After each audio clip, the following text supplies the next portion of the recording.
বাঁধবে এবার বেজায় গন্ডগোল, বাঁধবে এবার বেজায় গন্ডগোল।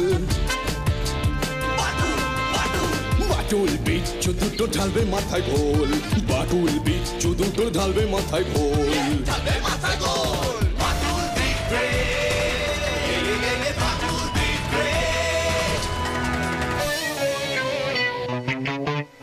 বাচ্চু বিচ্ছু আর হবো হাতি, বাদুলের কাছে তোরা খাবি লাথি। বাচ্চু বিচ্ছু আর হবো হাতি, বাদুলের কাছে তোরা খাবি লাথি। ছুটে গিয়ে তেরে ফুড়ে ঘুষি মেরে মুড়ে করে দেবে রোল রোল রোল। বাচ্চু বিচ্ছু ওরে ফাটবে এবার ঢোল, বাচ্চু বিচ্ছু ওরে ফাটবে এবার ঢোল। Badul the great, Badul the great.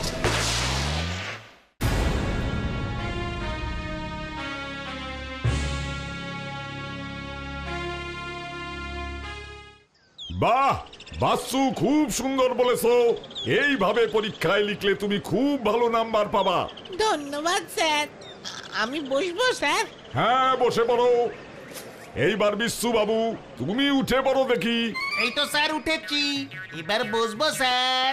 উজবুক, আগে তোমার প্রিয় ফুল এই বিষয়ের উপর একখানি রচনা বলবা, তারপর বসবার কথা ভাববা। স্যার ইয়ে মানে রচনা আমি বলবো? হ্যাঁ, তোমার প্রিয় ফুল। স্যার এ তো খুবই সোজা।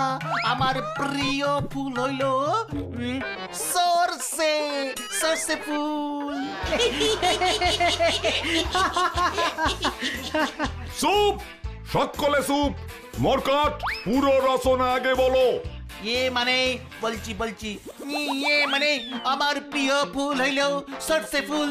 বাটুলদার রোজ নিয়ম করে সকাল বিকাল আমার ঠেঙায়, তখন আমি চোখে সরষে ফুল দেখি, কিন্তু কোন গাছে যে ওই ফুল ফোটে তা এখনো দেখিতে পাই নাই। এছাড়া মাঝে মাঝে এই ভোরবেলা পেলাদের বাড়ির জবা গাছ থেকে জবা ফুল তুলতে যাই। একবার পেলার ঠাকুমার দ্বারে ফেলেছিল স্যার, পাঁচিল থেকে দিয়েছি এক লাফ, পড়েছি পুরো কাটা ফুলের ঝোপে। তারপর গোলাপ, রজনীগন্ধা, শিউলি এবং গাঁদা ফুলও আমার খুব ভালো লাগে। কিন্তু এই সব বাঙালি ফুল বাদেও আরো বেশ কিছু ইংরাজি ফুল আছে যা এখনো আমি চোখে দেখি নাই। যেমন ইংরাজি স্যার বরেন বাবু ক্লাসে মাঝে মাঝেই বলিয়া ওঠেন ওয়ান্ডারফুল আর বিউটিফুল। এছাড়াও অঙ্ক স্যার আমাকে দেখলেই খালি বলেন, এই ইডিয়েট, গদ্দপ, ইউ আর ফুল। আমি কি করিয়া ফুল হইতে পারি এখনো বুঝি নাই স্যার, কারণ আমি তো ফুটিতেই পারি না। ওই ওই তুই থাম, থাম বলছি। এক্ষুনি তুই ক্লাস থেকে বের হ বলছি। উজবুক, মরকট, আমার চোখের সামনে থেকে দূর হ বলছি।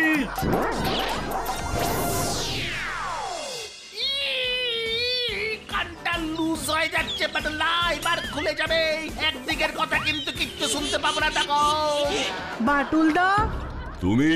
আমি রাজু, সেই পলাশপুরে থাকি। পলাশ একটি ফুলের নাম আমি জানি বাটুলদা। তুই চুপ করলি? বলছি তোমাকে তো ঠিক চিনলাম না। আমি তোমার কথা অনেক শুনেছি বাটুলদা, প্রতি রবিবার আমি তোমাকে জি বাংলায় দেখি। বসো। এবার বলো তো রাজু, তুমি আমার কাছে কেন এসেছো? বাটুলদা, তুমি আমার বাবাকে বাঁচাও। কেন? তোমার বাবার কি হয়েছে? আমার বাবার কি যেন একটা অসুখ করেছে, শুধু বলছে আমি মরে যাব। তাহলে তো একজন ভালো ডাক্তার দেখানো উচিত। বাবাকে তো কত ডাক্তার বাবুরা দেখলো, কত রকমের ওষুধ দিল, বাবা যে তাও ভালো হচ্ছে না, শুধু বলছে আমি মরে যাব। তাই বুঝি? তা কবে থেকে এমন অসুখ করলো তোমার বাবার? বাবা তো প্রতি মাসেই শীতল পাহাড়িতে যায়, ওখানে আমাদের একটা বাগান বাড়ি আছে। এবারেও গেছিল, ফিরে এসেই শুয়ে পড়লো আর শুধু বলতে লাগলো, রাজু আমি মরে যাব রে, আমি মরে যাব, আমি মরে যাব। কেঁদো না রাজু, কেঁদো না। আমি তোমার বাবাকে গিয়ে দেখে আসবো, তাহলে হবে তো? হ্যাঁ বাটুলদা, আমি জানি তুমি সব পারো। তুমি চলো না গো বাটুলদা, তুমি চলো না। বাটুলদা চলো না যাই, তাহলে যদি ও একটু মনে জোর পায়। ঠিকই বলেছিস। ঠিক আছে রাজু, তুমি এখন বাচ্চু দাদার সাথে বসে কিছু খেয়ে নাও। সকালবেলা বেরিয়েছো, নিশ্চয়ই খিদে পেয়েছে। বিশ্রাম নাও, বিকেলে আমরা সবাই মিলে তোমার বাড়িতে যাব। ঠিক আছে মাটুলদা, আমি জানি তুমি গেলেই বাবা ভালো হয়ে যাবে।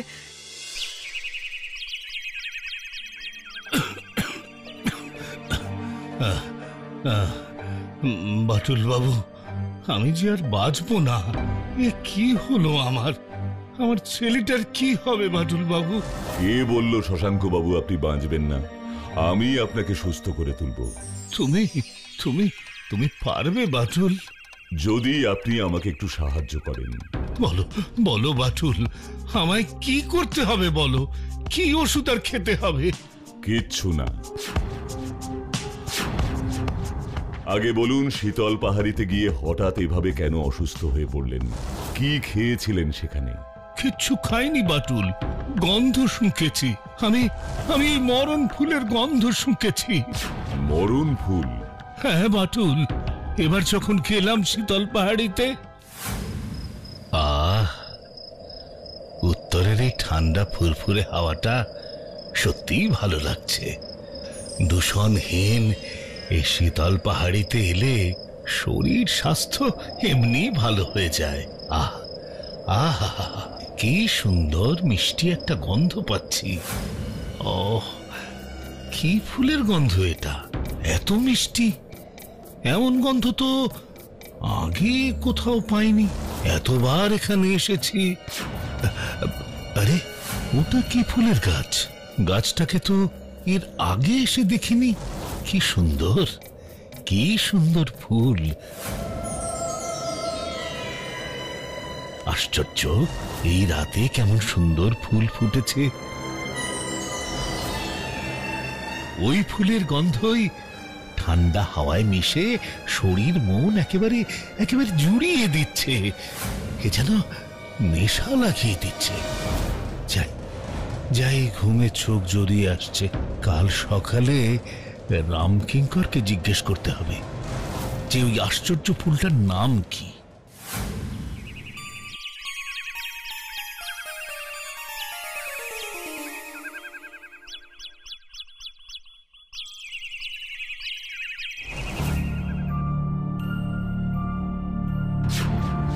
রামকিঙ্কর, রামকিঙ্কর! বাবু, বাবু আমারে ডাকতেছেন? এই গাছের ফুলগুলো কি তুই পেরেছিস? ফুল?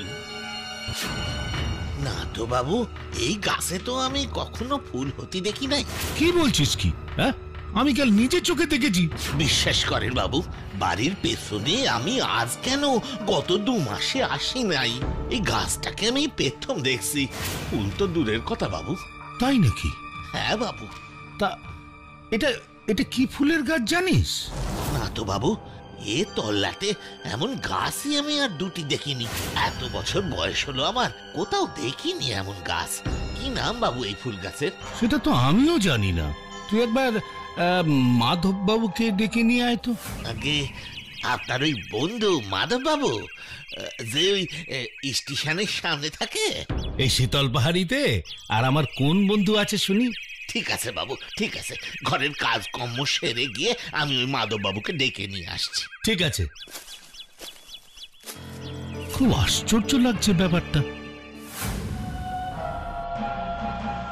মানে শশাঙ্ক, পারলে এখান থেকে যত তাড়াতাড়ি পারো বাড়ি ফিরে যাও। এখানে বেশিক্ষণ থাকা বোধহয় আমাদের ঠিক নয়। আমি তোমাকে গাছটাকে দেখবার জন্য ডেকেছি, আর তুমি? তাই তো বলছি ভায়া শশাঙ্ক, এই গাছ বড় সর্বনেশে। ফুলের গন্ধ যার নাকে একবার গেছে তার আর রক্ষে নেই। হ্যাঁ, মৃত্যু নিশ্চিত। এসব তুমি কি বলছো ভায়া? কাল রাতে এই গাছের ফুলের গন্ধ আমি শুঁকেছি। কি মিষ্টি সুবাস, কি সুন্দর সেই ফুল! সারা শরীর যেন অবশ করে দেয়। কোনো তীব্রতা নেই, হালকা সেই গন্ধ। আহা, মাথা যেন ঝিমঝিম করে একেবারে। আমি ঠিকই বলছি, তোমার শরীরে যখন একবার ওই গন্ধ ঢুকেছে আর তুমি রেহাই পেলে না। ফিরে যাও, ফিরে যাও শশাঙ্ক, ডাক্তার দেখাও। আমি এখন যাচ্ছি শশাঙ্ক, কিছু মনে করো না ভায়া। আমাকে বাঁচতে হবে, আমাকে বাঁচতে হবে। চাপ বাবা, গবেষণা করে করে মাধবটার মাথাটাই গেছে দেখছি। বাবু, ও বাবু, আপনি কি তাহলে থাকবেন না যাবেন? চুপচাপ গিয়ে রান্না কর। স্ট্রেঞ্জ। তারপর? তারপর তারপর সেই রাতেও দেখলাম সেই অপূর্ব দৃশ্য। গাছে ফুল ফুটেছে, ওই রকম প্রাণে নেশা ধরানো গন্ধ। সেদিন রাতে রামকিঙ্করও ছিল আমার সঙ্গে। কিছুটা জোর করেই ওকে রেখে দিয়েছিলাম। রামকিঙ্করও সেই ফুলের গন্ধে মাতোয়ারা। ও তো দাঁড়িয়ে দাঁড়িয়ে ঘুমিয়ে পড়ল।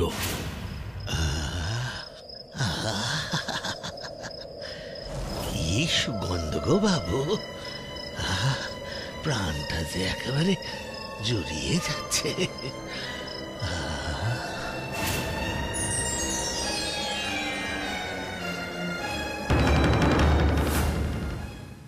তারপর? তারপর তারপর সেই একই ব্যাপার।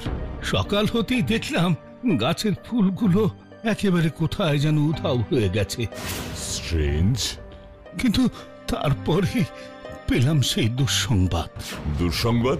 হ্যাঁ, রামকিঙ্কর দেখলাম ঘুম থেকে উঠছে না। সকাল 8টা বেজে গেছিল। এদিকে রান্না বান্নার ব্যবস্থা করতে হবে। তাই আমি রামকিঙ্করের ঘরে গেলাম ওকে ডাকতে। গিয়ে দেখি, রামকিঙ্কর, রামকিঙ্কর, রামকিঙ্কর, রামকিঙ্কর, রামকিঙ্কর, রামকিঙ্কর। সারা শব্দ দিচ্ছে না কেন? রামকিঙ্কর। রামকিঙ্করকে অজ্ঞান অবস্থায় পেলাম। কি যে করব ভেবে পাচ্ছিলাম না। এমন সময় দেখি মাধব এসে হাজির। মাধব বাবু? অত সকালে কেন? আমি বেঁচে আছি কিনা দেখতে এসেছিল ও। এসে দেখে রামকিঙ্করের এই অবস্থা। মাধবী ওকে ডাক্তারের কাছে নিয়ে গেল। আর আপনি? বিশ্বাস করবে না বাটুল, তারপর থেকে আমার শরীরটাও কেমন করতে শুরু করলো। মাথা ঘুরতে লাগলো, বমি বমি ভাব। আমি ঠিক বোঝাতে পারবো না তোমাকে কিভাবে ওই মরণ গাছের খপ্পর থেকে পালিয়ে এসেছি। কিন্তু তারপর থেকেই আমার শরীরের সমস্ত জোর যেন চলে যেতে লাগলো। ধীরে ধীরে বিছানা দিলাম, খাওয়া বন্ধ হয়ে গেল প্রায়। আমি হয়তো এভাবেই মৃত্যুর দিকে এগিয়ে যাচ্ছি বাটুল। আরে রামকিঙ্কর? রামকিঙ্করের অবস্থা খুবই খারাপ। মাধব আমাকে দেখতে এসেছিল, বলল ডাক্তার বলেছে ও হয়তো আর মাস খানেক বাঁচবে। বাটুল, বাটুল, আমিও যে আর বাঁচবো না। আমাকে বাঁচাও, আমাকে বাঁচাও বাটুল। এভাবে ভেঙে পড়বেন না শশাঙ্ক বাবু, আমাকে একটু সময় দিন, আমি দেখছি ব্যাপারটা। তুমি দেখো বাটুল, জানি না তুমি এই অসুখের কোনো ওষুধ খুঁজে পাবে কি না। চেষ্টা তো করতেই হবে আমাকে। রাজু, হ্যাঁ তুমি কাল সকালে একবার আমার কাছে এসো তো। ঠিক আছে বাটুলদা। শশাঙ্ক বাবু, রাজুর কাছে আমি যে ওষুধটা দেব সেটা আপনি প্রতিদিন সকালে বিকেলে রাতে নিয়ম করে কিছু খেয়ে তারপর খাবেন। তবে ওই ওষুধ কিন্তু খালি পেটে একদম কাজ করবে না। ভরা পেট থাকলে তবেই ওই ওষুধে কাজ দেবে। ঠিক আছে বাটুল, কষ্ট করেও না হয় পেট ভরে খাবো। দেখি তোমার ওষুধে কাজ হয় কি না। আশা করি হবে। আজ তাহলে আমরা আসি, আমাদের পৌঁছতে এমনিতেই অনেক রাত হয়ে যাবে। রাজু, কাল সকালে মনে করে এসো কিন্তু। হ্যাঁ বাটুলদা।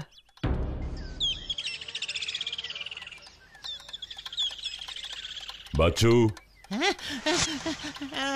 বাটুলদা, ওই উজবুকটাকে টেনে তোল। আর শোন, আমি বেরোচ্ছি একটু, রাজু আসবে, এই ওষুধের শিশিটা ওকে দিয়ে দিবি। তুমি কোথায় যাচ্ছ বাটুলদা? শীতল পাহাড়ি। বাটুলদা যে ডাক্তারিও করতে পারে সেটা তো জানতাম না রে বাচ্চু। এই বিচ্ছু, ওঠ, পড়তে বস।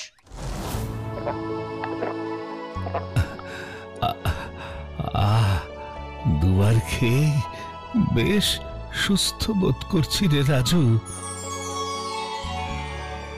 বলেছিলাম না বাবা, বাটুলদা সব পারে।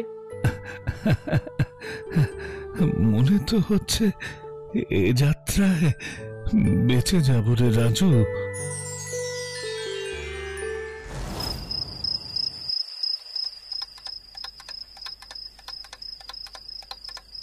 কেসটা কি হলো বলতো বাচ্চু? বাটুলদা সাত সকালে শীতল পাহাড়িতে গেল, সন্ধেবেলা ফিরে এসেই নিজের ঘরে ঢুকে দরজাটা বন্ধ করে দিল। খাবার সময়ও গম্ভীরভাবে বসে খেলো, উঠে গেল চুপচাপ। সারাদিন আমি পড়াশোনা করেছি কিনা সেই খোঁজটাও তো নিল না রে বাচ্চু। বাটুলদা মনে হয় কিছু চিন্তা করছে রে। তাছাড়া দেখলি বিচ্ছু, বাটুলদা বাড়ি ফিরলো সঙ্গে একটা মোটা বই নিয়ে। সবকিছু ছেড়ে বাটুলদা কি এবার ফুল বিশেষজ্ঞ হবে নাকি? সেটা হলেই ভালো। আমার মতোই সবাই তখন বাটুলদাকে বলবে ফুল বাটুলদা, ফুল বাটুলদা। তুই থামবি বিচ্ছু, ঘুমোতো এখন। সবই ফুল কেস রে। সর্ষে ফুল, বিউটিফুল, ওয়ান্ডারফুল, বিচ্ছু ফুল, এখন আবার শুনছি মারণ ফুল। ফুলে ফুলে ফুলাকার একেবারে।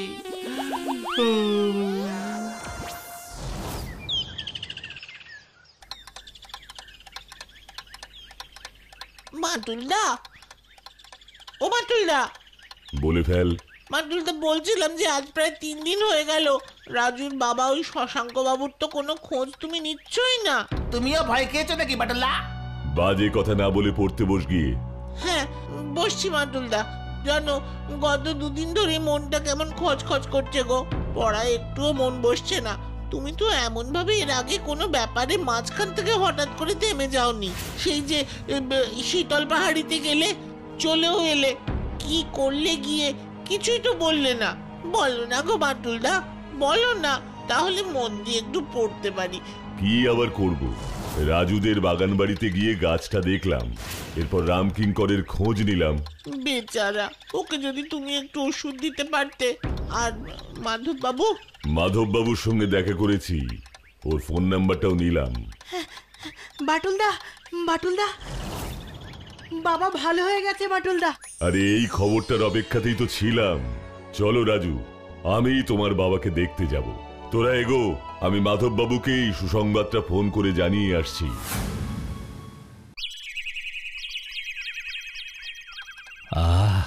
কতদিন পরে যে আরাম করে চা খাচ্ছি বাটুল বাবু। তুমি তুমি কি ওষুধ আমায় দিলে বাটুল? কোথায় কোথায় শশাঙ্ক, তুমি নাকি? আরে এ কি দেখছি আমি? বাটুল বাবু, আপনি কি ওষুধ দিয়েছেন শশাঙ্ককে যে ও একেবারে চা খাচ্ছে? আমি তো কোনো ওষুধ দিইনি। মানে? মানে? মানে কি মশকরা করছেন বলুন তো বাটুল বাবু? আমি ঠিকই বলছি। শশাঙ্ক বাবুকে আমি শিশি ভর্তি করে জল খেতে দিয়েছি। শশাঙ্ক বাবু জলকে ওষুধ মনে করে নিয়ম করে 3 বেলা খেয়েছেন। তাহলে তাহলে আমি সুস্থ হলাম কি করে বাটুল? আপনি তো অসুস্থ ছিলেন না, আপনি শুধু ভয় পেয়েছিলেন, মৃত্যু ভয়। সেই ভয়েই মন থেকে আপনি ভেঙে পড়েছিলেন। ঠিক বলেছ, ঠিক বলেছ বাটুল। আমি খুব ভয় পেয়েছিলাম। আর সেই ভয় খুব বুদ্ধি করে আপনার মনে ঢুকিয়েছিল আপনার এই বন্ধু মাধব বাবু। হোয়াট? কি বলছেন কি এসব বাটুল বাবু? আমি ঠিকই বলছি মাধব বাবু। সেদিন রামকিঙ্কর যখন আপনাকে ডেকে নিয়ে গেল, আপনি গিয়ে ফুল গাছটাকে দেখেই চিনতে পেরেছিলেন। ওটা ওটা কি ফুলের গাছ ছিল বাটুল? কাদু ফুল। পুরাণে ব্রহ্মকমল নামে যে ফুল পরিচিত, ইংরেজিতে যাকে বলে বিউটি আন্ডার দ্য মুন। ব্রহ্মকমল? এ যে বড়ই বিরল প্রজাতির ফুল। আর তাই মাধব বাবু এর লোভ সামলাতে পারেনি, আপনাকে ভয় দেখিয়ে চলে আসে। তারপর রামকিঙ্করের সাথে ষড়যন্ত্র করে। ওর কথা মতো রামকিঙ্কর অসুস্থতার অভিনয় করে। সকালে মাধব বাবু পৌঁছে ওকে ডাক্তারের কাছে নিয়ে যাওয়ার নাম করে নিজের বাড়িতে এনে লুকিয়ে রাখে। এর জন্য অবশ্য মাধব বাবুকে কিছু টাকা রামকিঙ্করকে দিতেও হয়েছে। বাটুল বাবু, আপনি কিন্তু সহ্যের সীমা অতিক্রম করে যাচ্ছেন। রামকিঙ্কর অসুস্থ হয়ে দেশের বাড়ি চলে গেছে। তাই নাকি? পুলিশ কিন্তু এতক্ষণে আপনার বাড়ি পৌঁছে রামকিঙ্করকে পাকড়াও করেও ফেলেছে বোধহয়। পুলিশ? বাটুল বাবু, আমায় বাঁচান। শশাঙ্ক ভাই, আমায় ক্ষমা করে দে ভাই, আমায় ক্ষমা করে দে। আমি তোর মূল্য এই ব্রহ্মকমল গাছটা তোর বাগান থেকে নিয়ে যেতে চেয়েছিলাম, তাই আমি। ছি ছি ছি ছি মাধব, তুমি তো আমাকে বললেই পারতে, তোমাকে এত নাটক করতে হতো না। হ্যাঁ, এই ফুল রাত 10টা-11টার মধ্যে ফোটে, ঘন্টা দুয়েক সময় নেয় ফুটতে। পুরো ফুটে গেলে আবার নিজে থেকেই মিলিয়ে যায়, রেখে যায় তার স্বর্গীয় গন্ধ। হ্যাঁ ঠিক বাটুল, আর তাই তাই আমি সকালে ওই ফুল আর দেখিনি। বেচারা রামকিঙ্করও কিছুটা ভয় পেয়েছিল। বাটুলদা, তুমি ওই বইটা পড়ে সব জেনেছো, তাই না গো? শশাঙ্ক বাবুর মুখে পুরো ঘটনাটা শুনে কিছুটা আন্দাজ করেছিলাম, তাই শিশি ভর্তি জল ওনাকে ওষুধের মতো খেতে দিয়ে নিজে শীতল পাহাড়ি গেলাম। সবটা দেখলাম। মাধব বাবু রামকিঙ্করকে যে ঘরে লুকিয়ে রেখেছিল তার জানালাটা বন্ধ করতে ভুলে গেছিল দেখলাম। আসলে আমি যে ওর বাড়ি চলে যাব সেটা বুঝতে পারিনি। এরপর ফুল বিষয়ক বইটা পড়ে নিশ্চিন্ত হলাম। ক্ষমা করুন বাটুল বাবু, দয়া করে আমাকে পুলিশে দেবেন না, দয়া করুন।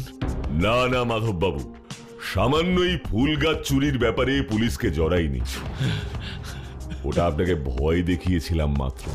দেখলেন তো ভয় পেলে মানুষের কি হয়। আপনি শুধু শশাঙ্ক বাবুকে একটু বেশি ভয় দেখিয়ে ফেলেছিলেন, এতটা বোধহয় না দেখালেও পারতেন। কি ঠিক বললাম না?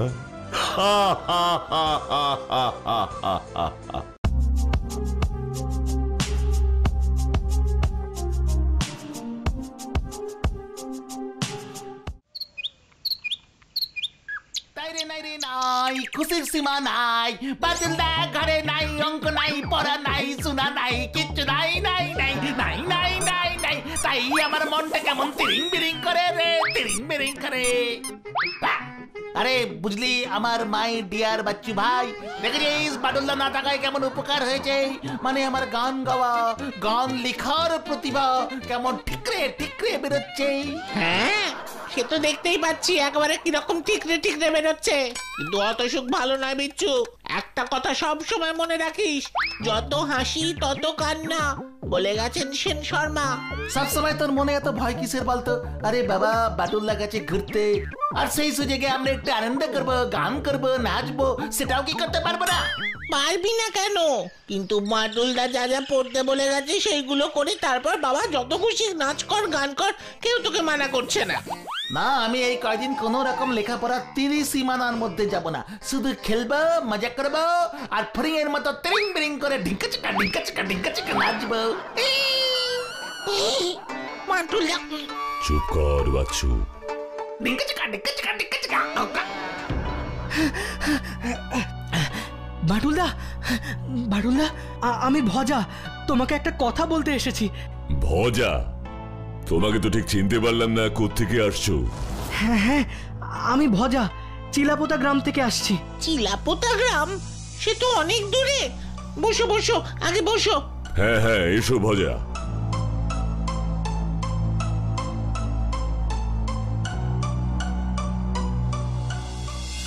এবার বলো দেখি কি হয়েছে। সব বলছি বাটুলদা, সব বলছি।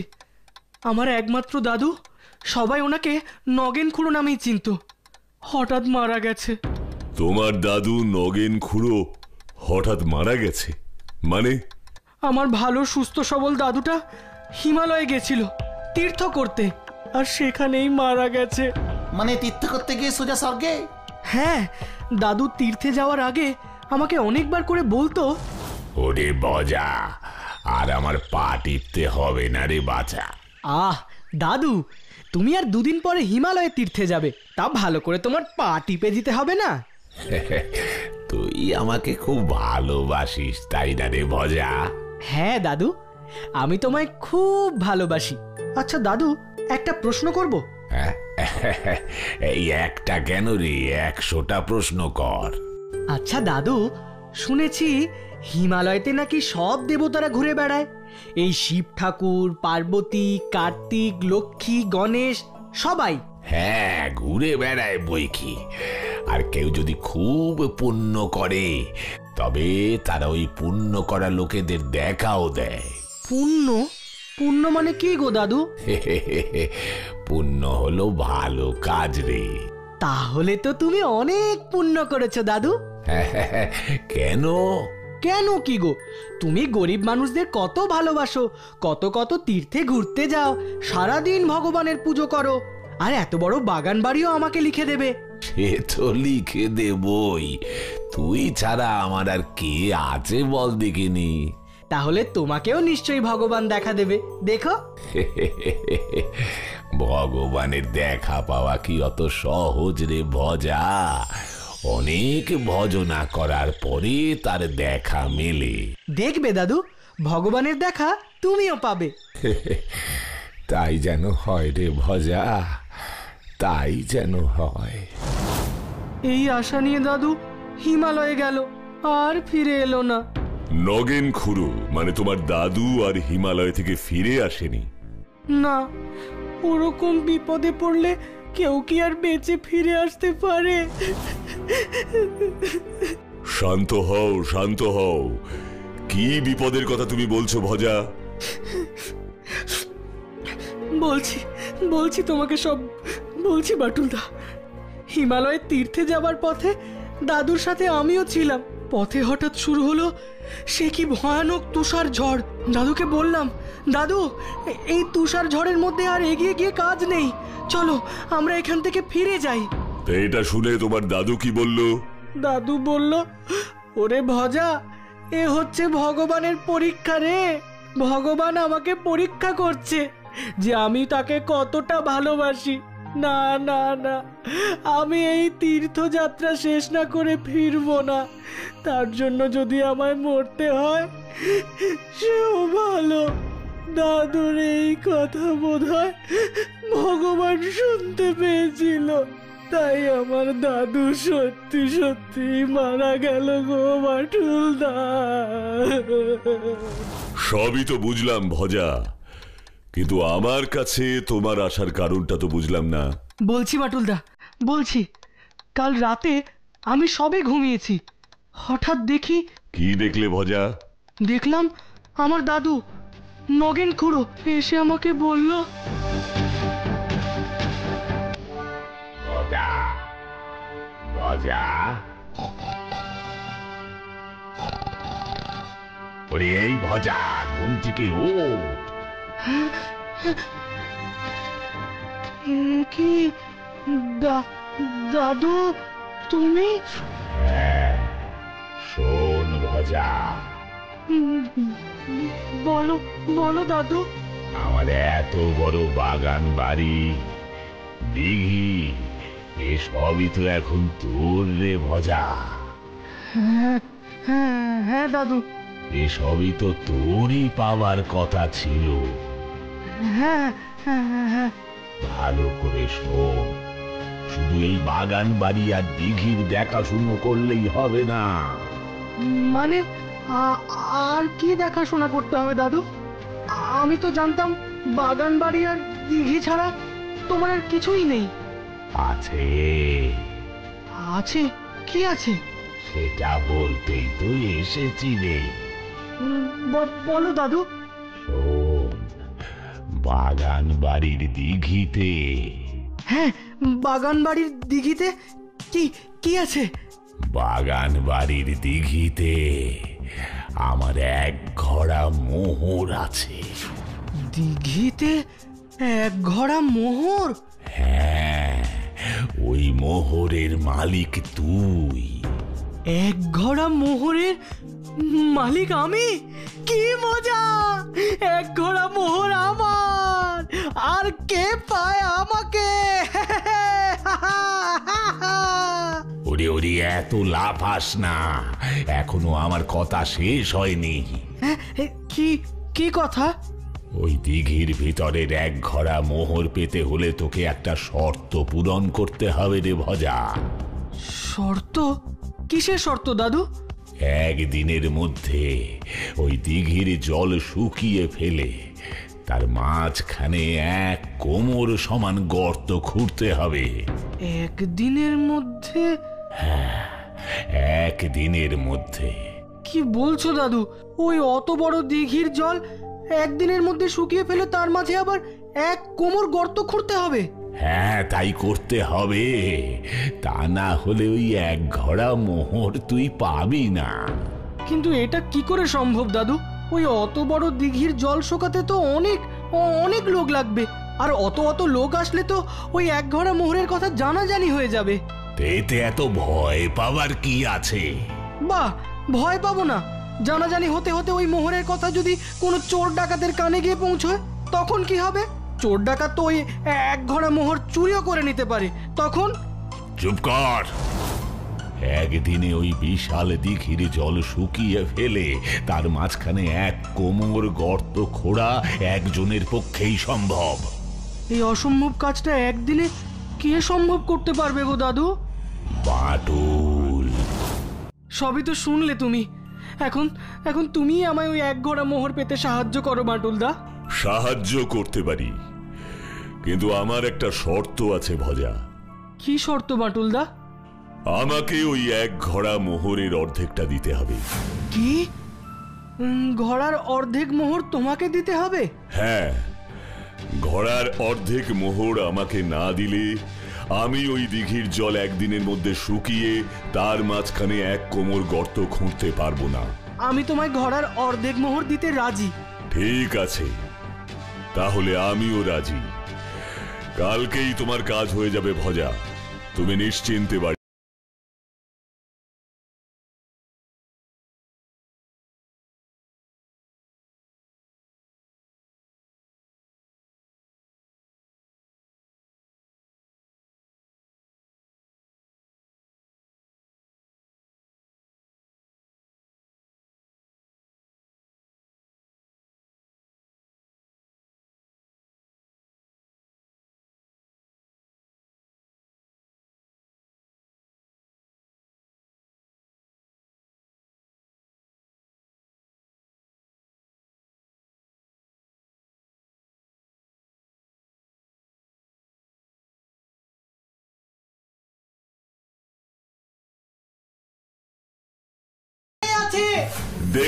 দেখছি ভজা, অত উত্তেজিত হয়েও না।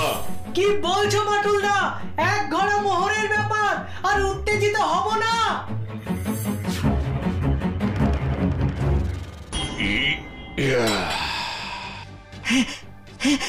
বাটুল দা, দেখি মোহরগুলো দেখি। এখানে না ভজা, চলো তোমার ঘরে চলো, সেখানে গিয়ে তোমার মোহর দেখবে। ভজা, এবার আমাকে আমার এই ঘোড়ার অর্ধেক মোহর দাও। তোমার সাথে আমার সেই শর্তই ছিল। আমি কি তোমাকে দেব না বলেছি বাটুল দা? কিন্তু আজকে না, কালকে দেব। কালকে দেবে? কেন? বাটুল দা, আমাকে তো আগে গুনে দেখতে হবে যে এই ঘোড়ায় ঠিক কটা মোহর আছে, তারপর তো আমি তোমাকে সেই মোহরের অর্ধেকটা দিতে পারবো। বলো, যদি তোমার একটা দুটো মোহর কমে যায় তখন? আমি কি কিছু ভুল বলেছি বলো? বুঝলাম ভজা, ঠিক আছে, তাহলে তুমি কালকেই আমাকে আমার প্রাপ্য মোহরগুলো দিও। হ্যাঁ, কোনো চিন্তা করো না বাটুল দা, আমি কালকেই তোমাকে এই ঘোড়ার অর্ধেক মোহর দেব। তুমি বরং আজ আমাদের এই বাগান বাড়িতেই থেকে যাও। তুমি না বললেও আমি আজ এই বাগান বাড়িতেই থেকে যেতাম ভজা, কারণ ওই মোহর না নিয়ে আমি এখান থেকে যাব না। হ্যাঁ, আমিও তো সেই কথাই বলছি বাটুল দা। মোহর মোহর মোহর। ভজা, ওট ভজা। দাদু, তুমি? দাদু, আমি মোহর পেয়ে গেছি। ওই দেখো, টেবিলে, মোহরের ঘড়াটা টেবিলে আছে। ওই মোহর তুই পাবি না। কি? মোহর পাবো না মানে? মানে কালকে সকালের মধ্যেই ওই দিঘিকে আবার জলে পূর্ণ করতে না পারলে মোহর তুই পাবি না। এই তো আজ সবে দিঘির জল শুকিয়ে ওই মোহরের ঘড়াটা বার করলাম, আবার কালকের মধ্যে ওই দিঘিকে জলে ভরিয়ে দিতে হবে। আর তা না হলে ওই ঘোড়ার সব মোহর আমি পাথর খণ্ড করে দেব। বলো কি, ওই এক ঘোড়া মোহর পাথর হয়ে যাবে? ওই মোহর যদি তোকে পেতে হয় তাহলে এখনই বাটুলের কাছে যা। এই মাঝরাতে বাটুলদার কাছে যাব? হ্যাঁ, আর শোন, এই মোহরের পাথর হয়ে যাবার কথা তুই কাউকে বলবি না। বাটুলদাকেও না? না। বাটুলদা, ও বাটুলদা, বাটুলদা, ভজা, বাটুলদা, দরজাটা একটু খোলো না বাটুলদা। কি হয়েছে ভজা? এই রাতের বেলা মোহরের ঘোড়া নিয়ে আমার ঘরে এসেছো কেন? বাটুলদা, দাদু এখন আবার এসেছিল। কি? নগেন খুড়ো আবার এই রাতে তোমার কাছে এসেছিল? শুধু এসেছিল না, আবার একটা শর্তও দিয়ে গেছে। কি শর্ত? কাল সকালের মধ্যেই ওই দিঘিকে আবার জলে ভরিয়ে দিতে হবে। তাহলে আগে কেন বলেছিল যে দিঘির জল শুকিয়ে দিতে হবে?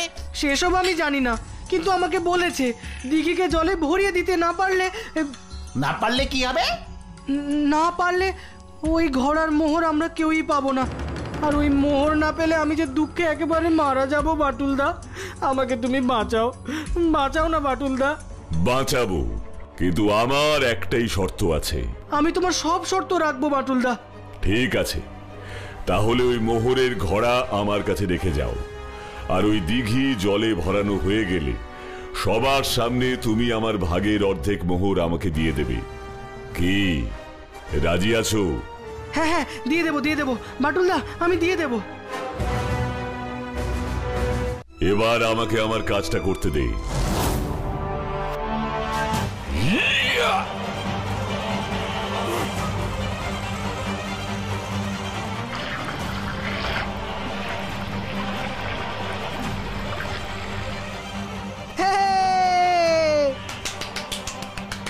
দাদুর সব শর্ত পূরণ হয়ে গেছে। এবার আমি মোহর পাবই পাবো। ভজা, এবার তাহলে আমাকে এই ঘোড়ার অর্ধেক মোহর দিয়ে দাও। হ্যাঁ, আমি এক্ষুনি তোমার পাওনা মোহর তোমাকে দিচ্ছি বাটুলদা।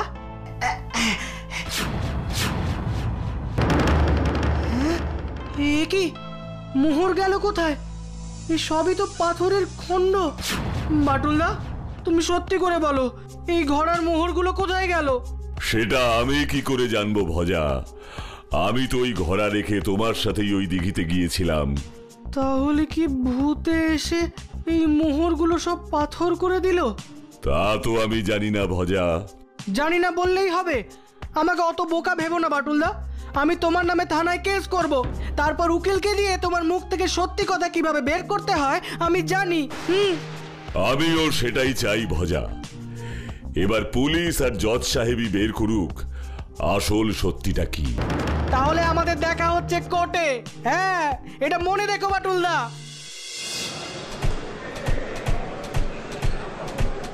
জজ সাহেব, এই বাটুলদা আমাকে ঠকিয়ে আমার দাদু নগেন খুড়োর দেওয়া এক ঘোড়া মোহর চুরি করেছে। জজ সাহেব, ভজা আমার উপর মিথ্যেই চুরির দোষ চাপাচ্ছে। যদি আমার কথা মিথ্যেই হয় জজ সাহেব, তাহলে বাটুলদাকে আসল সত্যিটা বলতে বলুন। মাটুল, তুমি কি সত্যি জানো ওই ঘোড়া থেকে মোহর কে চুরি করেছে? কে চুরি করেছে জানি না জজ সাহেব, কিন্তু কে ওই মোহর পাথর করে দিয়েছে সেটা আমি জানি। স্ট্রেঞ্জ, তুমি জানো মাটুল? তাহলে এখনো আদালতকে সেই কথা তুমি বলছো না কেন? বাটুলদার কোনো কথা বিশ্বাস করবেন না জজ সাহেব। তুমি চুপ করো ভজা। বাটুল, তুমি বলো, কে ওই মোহর পাথরে পরিণত করেছে? এ সবই ভজার দাদু নগেন খুড়োর কাজ জজ সাহেব। আসলে নগেন খুড়ো ভূত হয়ে এই সব অলৌকিক কাণ্ড করেছে। মোহরকে পাথরে পরিণত করা এ সবই ভৌতিক ব্যাপার জজ সাহেব। কি বলছো মাটুল? নগেন বাবুর ভূত মোহরকে পাথর করে দিয়েছে? মিথ্যে মিথ্যে, এই সব মিথ্যে জজ সাহেব। কেন কেন বলছো সব কথা? কারণ আমার দাদু ভূত হয়ে এসে এই মোহরকে পাথর করে দেবার কথা শুধু আমাকেই বলেছে। সেই কথা বাটুলদা জানলো কি করে? আরে নগেন খুড়ো যে ওকে ভূত হয়ে দেখা দিচ্ছে তারই বা প্রমাণ কি আছে? হ্যাঁ ভজা, তোমার কাছে এর কি কোনো সত্যি প্রমাণ আছে যে তোমার দাদু তোমার কাছে ভূত হয়ে আসছেন? আছে জজ সাহেব। তাহলে বলো। কারণ মানুষ তখনই ভূত হয় যখন সে মারা যায়, আর আমার দাদুর নগেন খুঁড়ো মরে গেছে বলেই তার ভূত আমাকে দেখা দেয়। ভজা সব মিথ্যে কথা বলছে জজ সাহেব। যে মানুষ মরেইনি সে ভূত হয়ে দেখা দেবে কিভাবে? হোয়াট? নগেন খুঁড়ো মরেনি? এসব তুমি কি বলছো বাটুল? আমি ঠিকই বলছি জজ সাহেব। এই দেখুন।